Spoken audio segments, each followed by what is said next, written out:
মোদির ইসরায়েল সফরের পর কপাল খুলল পাকিস্তানের, যেন ভারতের ভুলেই শান্তির টেবিলে বাজিমাত করল দেশটি। পশ্চিম এশিয়ার ১০৭ দিনব্যাপী এক বিধ্বংসী সংঘাতের পর বিশ্ব অর্থনীতি যখন স্বস্তির নিঃশ্বাস ফেলছে, ঠিক তখনই পর্দার আড়ালে ঘটে গেছে এক নিঃশব্দ কূটনৈতিক মহাকাব্য।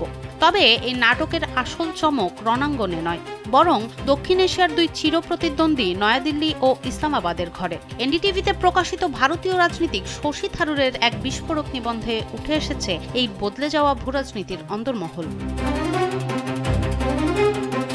একদিকে কয়েক দশকের কৌশলগত স্বায়ত্তশাসন বিসর্জন দিয়ে ভারতের একপেশে ঝুঁকে পড়ার গল্প, অন্যদিকে পরাশক্তির বার্তাবাহক সেজে পাকিস্তানের বিশ্বমঞ্চে নাটকীয় উত্থান।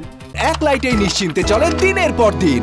Walton emergency bulb, the best emergency bulb. Bharat কি তার দীর্ঘদিনের কূটনৈতিক মর্যাদা জেনেভার টেবিলে হারালো? আর পাকিস্তান কি সত্যি শান্তির দূত, নাকি কেবলই ওয়াশিংটনের এক পোষা পায়রা?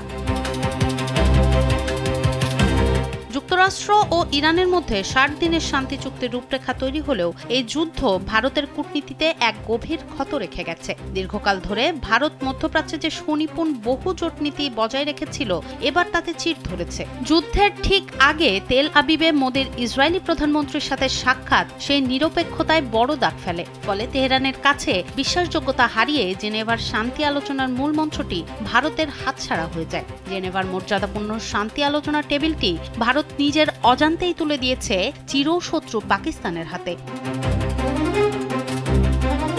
এদিকে এই শূন্যতার সুযোগে ইসলামাবাদ বিশ্বমঞ্চে স্বাধীন শান্তিদূত হিসেবে আত্মপ্রকাশের নাটকীয় চেষ্টা চালাচ্ছে।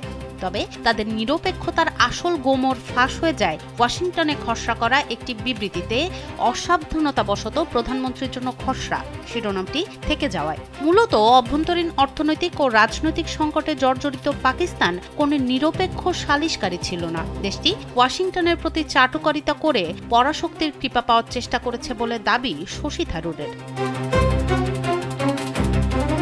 আসলে এটি ছিল এক পরোক্ষ কূটনীতি। যুদ্ধ থেকে আমেরিকার সম্মানজনক পিছু হটার জন্য ইসলামাবাদ কেবল একটি বার্তাবাহক বা পোস্টম্যানের দায়িত্ব পালন করেছে। সাময়িক এই যুদ্ধবিরতি এবং তেলের বাজারে স্থিতিশীলতা বৈশ্বিক স্বস্তি ফেরালেও দক্ষিণ এশিয়ার ভূরাজনীতির অঙ্কটা পাল্টে গেছে। শশী থারুরের মতে ভারতের জন্য এখান থেকে সবচেয়ে বড় শিক্ষা হলো অবিলম্বে তার পুরনো স্বাধীন ও নিরপেক্ষ অবস্থানে ফেরা। এই পরোক্ষ কূটনীতির জন্য পাকিস্তান হয়তো ওয়াশিংটনের আর্থিক অনুদান পাবে, কিন্তু ফিল্ড মার্শাল অসীম মুনিরের নোবেল শান্তি পুরস্কারের রূপকথা কল্পনা করাটা হবে মস্ত বড় ভুল। কারণ বৈশ্বিক রাজনীতি একজন প্রকৃত স্বাধীন মধ্যস্থতাকারী এবং পরাশক্তির পোষা পায়রার মধ্যকার পার্থক্য খুব ভালো করেই বোঝে। সনম সিদ্দিকী, কালবেলা।